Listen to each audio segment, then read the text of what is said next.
मेरे YouTube page एस्ट्रोनॉइज पर आपका स्वागत है। नमस्कार, मैं हूं नरेश कुमार। वीडियो की शुरुआत पुलवामा में हुए आतंकी हमले में मारे गए भारतीयों को श्रद्धांजलि के साथ करते हैं और मैं भगवान से कामना करता हूं कि मृतकों की आत्मा को शांति दे और उनके परिजनों को दुख की इस घड़ी में मजबूत रहने की ताकत दे। इसके साथ ही मार्च और अप्रैल में मार्केट को लेकर पोस्ट किए गए वीडियोस को इतना प्यार देने के लिए आप सबका तहे दिल से धन्यवाद।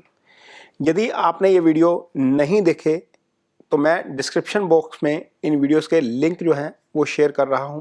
कृपया उन्हें एक बार ज़रूर देखिए और आपको जो है वो उसका थोड़ा सा आइडिया होगा। इस पे अपना फीडबैक भी ज़रूर शेयर करिए। फरवरी में जब बाज़ार में गिरावट थम नहीं रही थी तो फरवरी के आखिरी सप्ताह में मैंने ये वीडियो शेयर किया था। इसका हेडलाइन था मार्च में निफ्टी की वापसी, और अप्रैल में भी इसी तरह का एक पोस्ट किया था जिसमें हेडलाइन दिया गया था अप्रैल में बुल्स का डंका। अप्रैल में निफ्टी ने अब तक 1300 अंक की तेजी दिखाई है और अपने निचले स्तरों से निफ्टी करीब 2600 अंक इसी महीने में चढ़ा है। आज 28 अप्रैल को जब हम ये वीडियो शूट कर रहे हैं तो निफ्टी की क्लोजिंग हुई है 24,328 पर, और अगले 2 दिन भी जो है बाजार के लिहाज से पॉजिटिव रहने की उम्मीद है। ऐसे में बहुत से निवेशकों को अब मई के वीडियो का इंतज़ार था। बहुत सारे दर्शक मुझे YouTube पर और मेरे मोबाइल पर मई का वीडियो जल्द से जल्द पोस्ट करने के लिए कह रहे थे। तो आप सभी के लिए मई महीने का वीडियो लेकर हाजिर हूं और देखते हैं कि वीडियो में आगे क्या है। सबसे पहले तो पहलगाम में हुए आतंकी हमले को लेकर जो स्थिति पैदा हुई है और इसका बाजार के ऊपर क्या प्रभाव पड़ेगा, इसके ऊपर थोड़ी सी बात करेंगे। माना जा रहा है कि भारत इसका जल्द जवाब दे सकता है। प्रधानमंत्री नरेंद्र मोदी ने भी कहा है कि जो आतंकी हैं उनको मुकाम तक पहुंचाएंगे।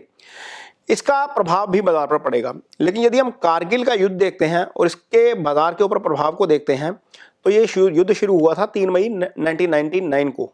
उस दिन था निफ्टी 970 अंक के लेवल पर, और जिस दिन ये युद्ध खत्म हुआ 26 जुलाई को ये खत्म हुआ था 99 में, उस दिन का निफ्टी का जो क्लोजिंग था वो 1342 था।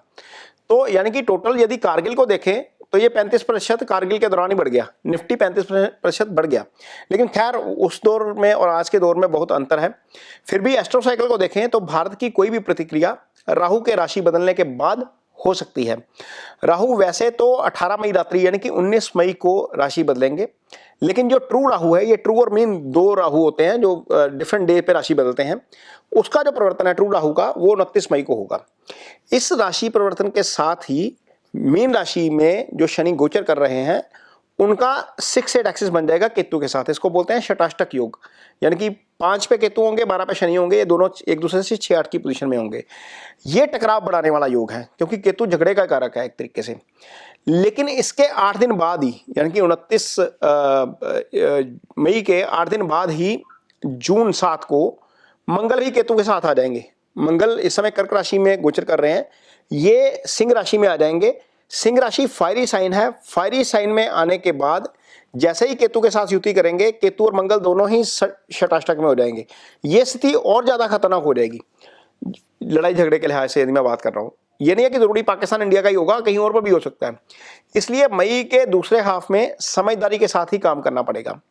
अब बात करते हैं कि मई के महीने का गोचर कैसा रहेगा। तो मई का महीना जो है वो ग्रहों के गोचर के लिहाज से ये जो काफी अहम रहने वाला है। मैं बहुत सारे ग्रह राशि बदलेंगे। मंगल और शनि को यदि छोड़ दिया जाए तो लगभग सारे ही ग्रह इस महीने में राशि बदल लेंगे या उनकी चाल बदल जाएगी और स्थितियां जो है वो बदलेंगी। बुध तो महीने में 2 बार राशि बदलेंगे। तो बुध ट्रेड के कारक हैं, 2 बार यदि राशि बदल रहे हैं, अस्त हो रहे हैं बीच में, तो अल्टीमेटली इसका असर तो बाजार में आएगा। लिहाजा इस महीने में बाजार में उतार चढ़ाव वाला माहौल रह सकता है। हालांकि मोटे तौर पर यदि हम बाजार को एनालाइज करेंगे तो ये पॉजिटिव ही रहेगा, लेकिन इसके बावजूद जो ट्रेड करते हैं, जो डेली ट्रेड करते हैं, उन्हें बहुत संभल कर काम करना पड़ेगा। निफ्टी मई में 25,300 से लेकर 25,500 तक के स्तर भी दिखा सकता है आपको, इसमें कोई बड़ी बात नहीं है। 6 मई को गुरु वृषभ राशि में शीघ्र गति हो जाएंगे। ये 6 मई को होगा। गुरु नॉर्मल चाल में नहीं रहेंगे, ये शीघ्र गति हो जाएंगे। नॉर्मल जो स्पीड होती है 5 आर्क मिनट होती है दिल्ली की, ये 11 आर्क मिनट दिल्ली की स्पीड से चलेंगे, तो ये ज़्यादा जो है वो स्पीड पे आ जाएंगे। और मेष राशि में सूर्य के साथ जो है वो बुध भी राशि बदल लेंगे इसी दिन। 6 मई को बुध राशि बदलेंगे, रात्रि को बदलेंगे और मेष राशि में सूर्य के साथ युति करेंगे। बुध और सूर्य की युति जो है वो तेजी का कारक है, लिहाजा इस दिन बाजार में अचानक तेजी आ सकती है। कोई भी पोजीशन आपने बनानी है, कुछ लोग शॉर्ट पोजीशन में बैठ जाते हैं, इसको समझ के बनाइएगा क्योंकि ये कॉम्बिनेशन तेजी वाला होता है। इसके बाद 14 मई रात्रि को सूर्य और गुरु दोनों ही गोचर कर जाएंगे। इस दिन भी बाजार में उतार चढ़ाव देखने को मिलेगा, क्योंकि जब दो ग्रह एक साथ गोचर कर रहे हैं तो अल्टीमेटली वो इंपैक्ट करेंगे बाजार को किसी ना किसी तरीके से, इसलिए ये दिन भी संभल के काम करने वाला होगा। 18 मई रात्रि को राहु कुंभ में और केतु सिंह राशि में गोचर कर जाएंगे, लिहाजा इस दिन जो है अल्टीमेटली विदेशी प्रभाव ज्यादा होगा। जो इन्फ्लुएंस है ना मार्केट के ऊपर, थोड़ा सा विदेशी प्रभाव ज्यादा होगा। इस दिन बाजार लड़खड़ा सकता है, इस दिन हमें बाजार में संभल कर ट्रेड करना पड़ेगा। ये मोटी मोटी जो ट्रांजिशन हो रही है वो मैं आपको बता रहा हूं, आगे डेट वाइज भी मैं आपको बताऊंगा। 19 मई को बुध अस्त हो जाएंगे और बुध का अस्त होना भी बाजार की स्थिति के लिहाज से जो है वो ज्यादा अच्छा नहीं होता, लेकिन जिस स्थिति में बुध अस्त हो रहे हैं वह बाजार के लिए अच्छा हो जाएगा। अस्त स्थिति में ही बुध 23 मई को वृषभ राशि में गोचर करेंगे, लिहाजा इस दिन भी बाजार में प्रभाव देखने को मिलेगा। अब देखिए बुध 2 बार राशि बदल रहे हैं, एक बार अस्त हो रहे हैं, तो उसका जो है वो बाजार पर असर देखने को मिलेगा। अब देखते हैं कि तिथि के लिहाज से यदि हम इसको डेट वाइज देखते हैं तो बाजार किस तरीके से रहेगा, बाजार की चाल जो है वो कैसी रहेगी, तो थोड़ा सा डेट वाइज भी आपको समझाना पड़ेगा। 1 मई को बाजार महाराष्ट्र डे है, बाजार बंद है। 2 मई को बाजार खुलेगा, है ना। 2 मई को राहु के आर्द्रा नक्षत्र में चंद्रमा का गोचर होगा और चंद्रमा मिथुन राशि में बुध शुक्र शनि और राहु और केतु के केंद्र में गोचर करेंगे और चंद्रमा पर कोई शुभ प्रभाव नहीं रहेगा। मीन्स बुध चंद्रमा एक तो केंद्र में हो गए, पाप ग्रहों के केंद्र में हो गए और राहु के नक्षत्र में भी हो गए, तो ऐसा रहेगा कि निवेशक थोड़े से कंफ्यूज रह सकते हैं। उस दिन बाजार में उतार चढ़ाव आपको देखने को मिल सकता है, इसीलिए थोड़ा सा बाजार संभल कर काम करिएगा। 5 मई को चंद्रमा 3 और 4 की छुट्टी है। 5 मई को चंद्रमा दोपहर 2:01 तक बुध के शेषा नक्षत्र में सिंह राशि में गोचर करेंगे और इसके बाद सिंह राशि में मघा नक्षत्र में चले जाएंगे। दोपहर 2 बजे तक बाजार का मूड जो है वो आपको बिगड़ा हुआ नजर आ सकता है और चंद्रमा के गुरु के केंद्र में आने के बाद बाजार की स्थिति दोपहर 2 बजे के बाद पलट सकती है। इसमें थोड़ा सा सुधार होता हुआ नजर आएगा, लिहाजा कोई भी यदि पोजीशन बनानी है तो ये टाइमिंग जरूर नोट कर लीजिएगा। हो सकता है आपकी शॉर्ट पोजीशन हो और 2 बजे के बाद मार्केट चढ़ जाए, आपको उसका नुकसान हो जाए, प्रॉफिट आप बुक ना कर पाए। 6 मई को वृषभ राशि में गुरु की चाल अति शीघ्र गति वाली हो जाएगी और चंद्रमा जो होंगे वो इस दिन केतु के मघा नक्षत्र में ही गोचर कर रहे होंगे। ये गंडमूल का नक्षत्र होता है, लिहाजा इस दिन भी बाजार में जो है वो हमें उतार चढ़ाव देखने को मिल सकता है। लेकिन इस दिन देखिएगा आईटी सेक्टर के शेयर जो है उन पे थोड़ा सा फोकस बनता हुआ नजर आएगा। यदि आपको आईटी अच्छा लगता है तो आप इसमें थोड़ा सा उस दिन ट्रेड कर सकते हैं। ये देख के मार्केट की चाल जरूर देखिएगा, ये सेक्टर जरूर उसको सेक्टर टू वॉच उसमें रख लीजिएगा, अपने उसमें वॉच लिस्ट में। 7 मई को बुध जो है वो मेष राशि में आकर सूर्य के साथ संबंध बनाएंगे, एक साथ हो जाएंगे, जबकि चंद्रमा जो है वो इस दिन शुक्र के पूर्व फाल्गुनी नक्षत्र में रहेंगे। तो पूर्व फाल्गुनी शुक्र का नक्षत्र है, ये अच्छा नक्षत्र है, इससे बाजार में तेजी देखने को मिल सकती है। ये दिन जो है वो थोड़ा सा अच्छा रहेगा बाजार के लिए। इस दिन बाजार पर थोड़ा सा नजर जरूर रखिए और इसी दिन शाम को फेड के वो भी संकेत भी मिलेंगे कि वो इंटरेस्ट रेट कट कर रहा है या नहीं कर रहा। 8 मई को चंद्रमा कन्या राशि में सूर्य के उत्तर फाल्गुनी नक्षत्र में राहु और केतु के मध्य गोचर करेंगे और शनि के भी दृष्टि प्रभाव में रहेंगे, लेकिन इस पर गुरु की भी दृष्टि रहेगी, लिहाजा इस दिन जो है वो बाजार जो है वो प्रॉफिट बुकिंग वाला हो सकता है। थोड़ी सी प्रॉफिट बुकिंग आपको देखने को मिल सकती है। यदि आपको कोई सौदे में प्रॉफिट हो रहा है तो देखिएगा इस दिन आपको बाजार में हलचल होती हुई नजर आएगी, प्रॉफिट बुकिंग देख सकते हैं आप। इस दिन थोड़ा सा सावधानी के साथ ही काम करेंगे तो थोड़ा सा अच्छा रहेगा आपके लिए। 9 मई चंद्रमा कन्या राशि में अपने ही हस्ता नक्षत्र में गोचर करेंगे। हस्ता नक्षत्र में चंद्रमा थोड़े से ज़्यादा चंचल हो जाते हैं, क्योंकि ये अपना नक्षत्र है ना, इसलिए कंफ्यूज हो जाता है। मीन माइंड, ब्रेन को कंट्रोल करता है, मन को कंट्रोल करता है अपने चंद्रमा। तो थोड़ा सा आप बाजार को दिशाहीन पा सकते हैं, निवेशक जो है वो थोड़े से कंफ्यूज नजर आ सकते हैं। इस दिन भी बाजार में संभल कर ट्रेड करने की जरूरत है। 12 मई को मंगल जो है वो श्लेषा नक्षत्र में आ जाएंगे, जबकि चंद्रमा तुला राशि में गुरु के विशाखा नक्षत्र में गोचर करेंगे और सूर्य और बुध के सामने रहेंगे। इस दिन पूर्णिमा तिथि है, लिहाजा बाजार हरे निशान के साथ कारोबार करता हुआ नजर आ सकता है, क्योंकि नक्षत्र जो है वो अच्छा है। जिसमें वो चंद्रमा गोचर कर रहे हैं ना, वो गुरु का नक्षत्र है। और गुरु क्या किसको रिप्रेजेंट करते हैं? बैंकिंग को, फाइनेंस को, सबको, इस तरह की चीजों को गुरु रिप्रेजेंट करते हैं। तो बैंक निफ्टी पे खास नजर रखिए उस दिन। 13 मई को चंद्रमा वृश्चिक राशि में शनि के अनुराधा नक्षत्र में आएंगे। ये अनुराधा नक्षत्र शनि का अपना नक्षत्र है और गुरु के सामने रहेंगे। चंद्रमा जब रहेंगे तो गुरु के सामने रहेंगे। गुरु बेसिकली यहाँ पर 2 राशि में गोचर कर रहे हैं, तो इसके सामने आ जाएंगे। चंद्रमा की स्थिति बाजार में तेजी लाने का काम करेगी और इस दिन भी बैंकिंग शेयरों में खास फोकस बनता हुआ नजर आएगा, क्योंकि ये गजकेसरी योग की स्थिति आ जाएगी। 14 मई को चंद्रमा सुबह 11:47 तक शनि के अनुराधा नक्षत्र में ही रहेंगे और इसके बाद बुध के ज्येष्ठा नक्षत्र में जाएंगे। तो बुध का जो ज्येष्ठा नक्षत्र है, बुध ट्रेड के कारक है नक्षत्र में, वो गुरु के सामने ही रहेंगे। अभी भी चंद्रमा गुरु के सामने ही रहेंगे वृश्चिक राशि में। ये 11:47 तक की स्थिति है। इससे बाजार में उतार चढ़ाव देखने को आपको मिल सकता है, क्योंकि बुध ट्रेड का कारक है। थोड़ा सा बुध अस्त स्थिति में भी आ जाएगा, बुध राशि बदलेगा, तो ऐसी चीजें आपको 13 मई को देखने को मिल सकती हैं। 15 मई को जब बाजार खुलेगा तो सूर्य राशि बदलकर वृषभ राशि में आ जाएंगे और इस पर शनि की दृष्टि आ जाएगी। इसके साथ ही बुध और सूर्य की युति जो बनी होगी मेष राशि में, वो भी टूट जाएगी। इसके अलावा गुरु भी इस दिन शीघ्र गति से मिथुन राशि में आएंगे। ये साल बाद होगा कि गुरु राशि बदल रहे हैं और मिथुन राशि में आ रहे हैं, और इस पर से शनि की दृष्टि हट जाएगी। अभी तो फिलहाल शनि की दृष्टि में, शनि 12 पे गोचर कर रहे हैं, तीसरी दृष्टि 2 पे जा रही है ना वृषभ राशि पे, तो वहां से शनि की दृष्टि हट जाएगी, लेकिन केंद्र में आ जाएंगे। चंद्रमा इस दिन दोपहर 2:07 तक बुध के ज्येष्ठा नक्षत्र में रहेंगे और इसके बाद केतु के मूला नक्षत्र में गोचर करना शुरू कर देंगे। इससे इस दिन कोई भी ट्रेड आपको सावधानी से करना पड़ेगा। बाजार अप साइड दिखा सकता है, डाउन साइड भी इमीडिएटली दिखा सकता है, तो वोलेटिलिटी बहुत रह सकती है, ध्यान से काम करिएगा। 16 मई को चंद्रमा धनु राशि में केतु के मूला नक्षत्र में गोचर करेंगे और गुरु के दृष्टि प्रभाव में रहेंगे। आमने सामने आ जाएंगे ना, गुरु 3 में होंगे और चंद्रमा 3 पे आ जाए, गुरु 3 पे होंगे और गुरु 9 पे आ जाएंगे। शुक्र इस दिन बुध के रेवती नक्षत्र में गोचर करेंगे, जो शुक्र की पोजीशन है वो भी चेंज हो जाएगी। लिहाजा इस दिन बाजार में तेजी देखने को मिल सकती है, क्योंकि गुरु और चंद्रमा आमने सामने होंगे। चंद्रमा के ऊपर पॉजिटिव प्रभाव रहेगा और शुक्र गुरु के बुध के नक्षत्र में आ जाएंगे। 18 मई रविवार को राहु और केतु का गोचर कुंभ और सिंह राशि में होगा और 19 मई को चंद्रमा अपने ही श्रवणा नक्षत्र में मकर राशि में गोचर करेंगे और केतु व गुरु के साथ षटाष्टक योग में रहेंगे। तो चंद्रमा की पोजीशन थोड़ी सी खराब है।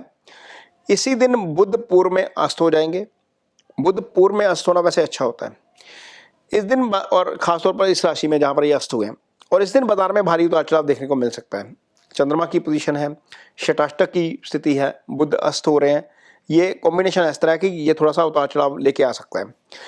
20 मई को चंद्रमा मंगल के धनिष्ठा नक्षत्र में कुंभ राशि में राहु और केतु के मध्य गोचर करेंगे और मंगल से अष्टम राशि में और गुरु की दृष्टि में रहेंगे।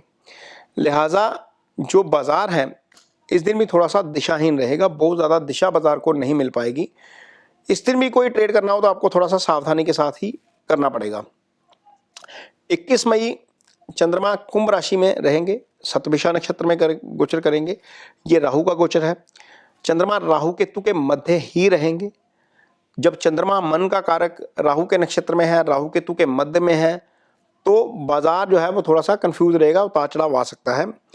इस दिन बाजार की पोजीशन को देखकर ही कोई ट्रेड करिएगा, लिहाजा ताकि आपको कोई नुकसान ना हो, क्योंकि प्लैनेटरी पोजीशन कुछ इस तरह की बन रही है। हम मई के काफ़ी दिन देख रहे हैं कि बाजार की पोजीशन अच्छी नहीं है। इतना भी नहीं है कि बहुत ज़्यादा गिरावट आ जाएगी, लेकिन वॉलेटाइल रहेगा बाजार, ये समझना पड़ेगा बाजार में यदि आप ट्रेड करते हैं। 22 मई को चंद्रमा गुरु के पूर्व भाद्रपद नक्षत्र में कुंभ राशि में गोचर करेंगे और दोपहर 12 बजे के बाद मीन राशि में आकर शुक्र, शनि और गुरु के केंद्र में आ जाएंगे। अब चंद्रमा, शुक्र, शनि और केंद्र गुरु के जब केंद्र में आ जाते हैं तो इससे बाजार का मूड दोपहर 12 बजे के बाद पॉजिटिव हो सकता है। इससे पहले बाजार की धारणा नेगेटिव रह सकती है, तो अल्टीमेटली ये भी वोलेटाइल हो गया। लेकिन टाइमिंग थोड़ी सी नोट करिए, इसके बाद बाजार पलट सकता है। कई बार होता है कि फर्स्ट हाफ में बाजार नहीं पलटता, सेकंड हाफ में बाजार पलट जाता है।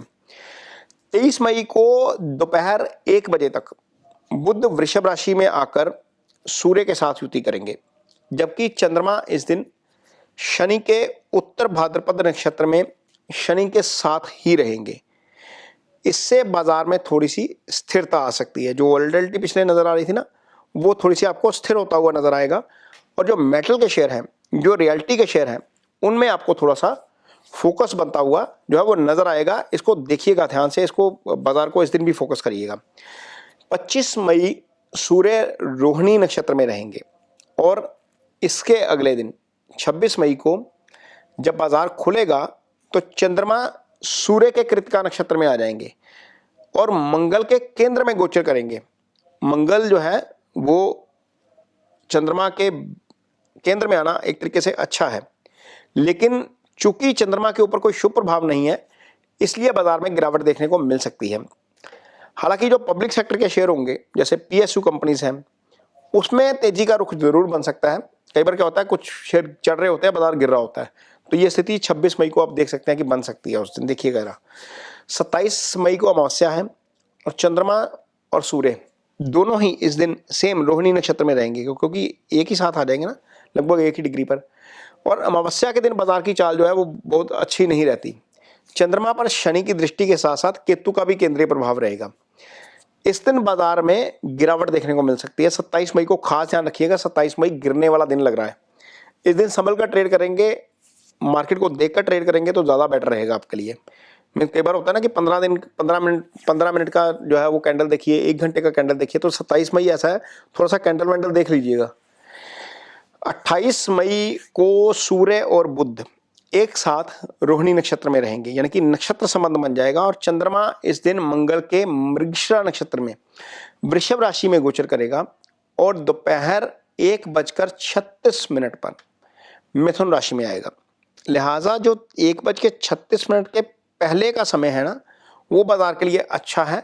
इसके बाद बाजार का रुख पलट सकता है और बाजार जो है वो थोड़ा सा आपको कंसोलिडेशन की तरफ बढ़ता हुआ नजर आएगा। कई बार क्या होता है, बाजार में तेजी आती है, बाजार स्थिर हो जाता है, फिर वो कंसोलिडेट करता है, तो ये कंसोलिडेट करता हुआ आपको नजर आएगा। इस दिन कॉपर और डिफेंस के शेयरों में तेजी जो है वो देखने को मिल सकती है।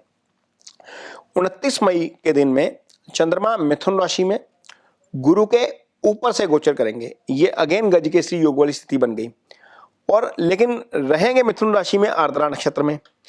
इस दौरान बाजार जो है वो हरे निशान के साथ आपको कारोबार करता हुआ नजर आएगा, क्योंकि चंद्रमा शुभ प्रभाव में रहेगा।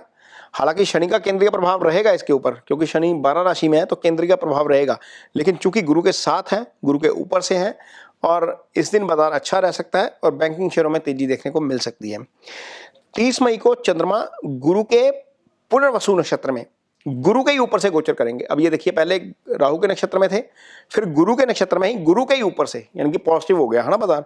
तो 30 का दिन भी पॉजिटिव लग रहा है और बैंकिंग और जो फाइनेंस कंपनीज हैं, जो FMCG होती हैं, उनके शेयरों में फोकस जो है वो आपको बनता हुआ नजर जो है वो आ सकता है। ये दोस्तों मई के महीने का टोटल एनालिसिस है मार्केट का एस्ट्रो व्यू पॉइंट से। पहली बात तो ये है कि ये किसी भी तरह की खरीद या बिक्री की सलाह नहीं है।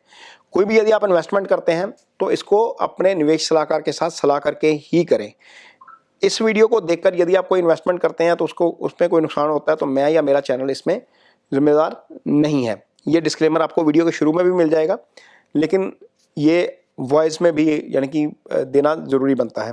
हालांकि 2 वीडियो पहले ठीक रहे हैं मार्केट को लेकर, और बाकी जो एनालिसिस किया है सोने को लेकर किया है, डिफेंस शेयरों को लेकर किया है, जुपिटर की पोजीशन को लेकर किया है, सेक्टर को लेकर किया है, काफ़ी वीडियोस में आपका अच्छा रिस्पॉन्स आ रहा है। तो यदि आपको लगता है कि इस तरह के वीडियो और आने चाहिए तो कमेंट बॉक्स में अपनी नीचे राय ज़रूर दीजिए किस फॉर्मेट में आना चाहिए, किस तरीके से आना चाहिए। यदि ये वीडियो अच्छा लगे तो उसे शेयर ज़रूर करिएगा। शेयर करेंगे तो लोगों तक ज़्यादा तक पहुंचेगा, ज़्यादा लोगों को फ़ायदा हो सकता है। क्योंकि ये जो इन्फॉर्मेशन दी जा रही है ना, इसको तैयार करने में बहुत समय लगता है। इससे पहले मई महीने का ट्रेड राशिफल दिया था, वो देश का पहला ट्रेड राशिफल है, उसको भी तैयार करने में बहुत समय लगा था। मीन्स दिल्ली की मार्केट की मूवमेंट समझना, दिल्ली के 30 चार्ट बनाना, फिर मार्केट के हॉलीडेज़ को उसमें से माइनस करना, ये सारा एक मैराथन जॉब है, इसको टाइम बहुत लग जाता है। तो उम्मीद करते हैं कि वीडियो पसंद आएगा। इसको शेयर ज़रूर करिए, क्योंकि यही एक ऐसा चैनल है जहाँ पर ये जानकारी और ये सलाह आपको फ्री में मिल रही है। अदरवाइज़ किसी और चैनल पे जाएंगे तो वहाँ पर एस्ट्रोलॉजी के लिहाज से देखें तो वहाँ पर आपको पेड ही मिलेगा, ये फ्री नहीं मिलता कहीं पर भी। तो वीडियो शेयर ज़रूर करिए, पेज को सब्सक्राइब जरूर करिए, बेल आइकन ज़रूर दबाइए ताकि कभी ये वीडियो आए तो आपको पता लग जाए। इसके साथ ही मुझे दीजिए इजाज़त। नमस्कार।